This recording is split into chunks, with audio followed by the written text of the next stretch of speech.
네, 한국에서는 디폴트가 법인입니다. 그 무슨 얘기냐면 여러분들이 LLC를 미국에 만들잖아요. 그럼 한국에서는 그걸 해외 법인으로 보고 법인처럼 세금을 부과합니다. 법인처럼 부과한다는 것은 일단은 외국에서 발생된 소득에 대해서는 한국에서 국세청에서 세금을 부과하지 않습니다. 그건 미국 법인이기 때문에요. 그런데 거기서 돈을 찾을 때에는 이제 배당으로 간주를 하고 한국 그 국세청에서는 이제 배당소득이 발생했으니 그 배당소득세에 대해서 종합소득세 신고를 해서 세금을 내라 이렇게 본다는 겁니다.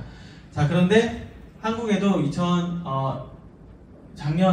재작년부터 2023년부터 세법상 투자단체라는 개념이 생겨났습니다. 그러니까 워낙 미국에 이런 것들이 많고 한국에서 투자를 하다 보니까 무슨 문제가 생기냐면 미국에서는 이제 세법상 투자단체를 했는데 한국에서 법인으로 하게 되면 예를 들어 제가 뒤에 또 다시 설명을 드릴 거예요. 여기 같은 경우에는 소득이 발생했을 때 내가 세금을 냈잖아요. 그 얘기는 뭐냐면 나중에 여기서 돈을 찾을 때는 세금을 안 낸다는 거거든요. 그런데 이때는 소득이 발생했을 때는 미국에 세금 내고 그리고 이때는 돈을 찾을 때는 한국에 세금 내고 이런 일이 발생하는 겁니다. 그래서 한국 정부에서도 이런 것들을 이제 국외 투자단체라고 하는데요. 이런 개념을 만들어서 여러분들이 기본은 해외 법인으로 되어 있지만 이걸 일렉션을 해서 국외 투자단체로 선택을 하면 그러면 그때 그 소득을 내 개인소득 종합소득세에 보고를 하게 되고 미국에 낸 세금을 맞출 수가 있게 됩니다. 그래서 이게 잘 안 맞춰지면 어떤 일이 벌어지는지 다시 좀 설명을 드릴 텐데요. 예를 들어서 미국은 세법상 투자단체가 디폴트고 한국은 해외 법인이 디폴트입니다.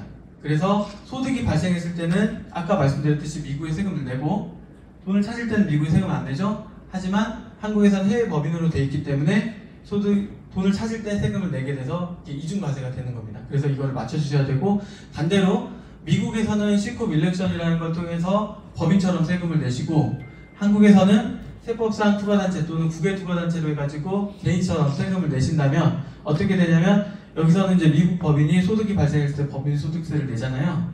그리고 이게 투자단체니까 한국에서는 내 종합소득세에 세금을 내게 되잖아요. 문제는 뭐냐면 이때 미국에서 낸 법인 소득세를 내 이 한국에서 내는 세금의 외국납부세 공제로 공제 처리를 못한다는 겁니다.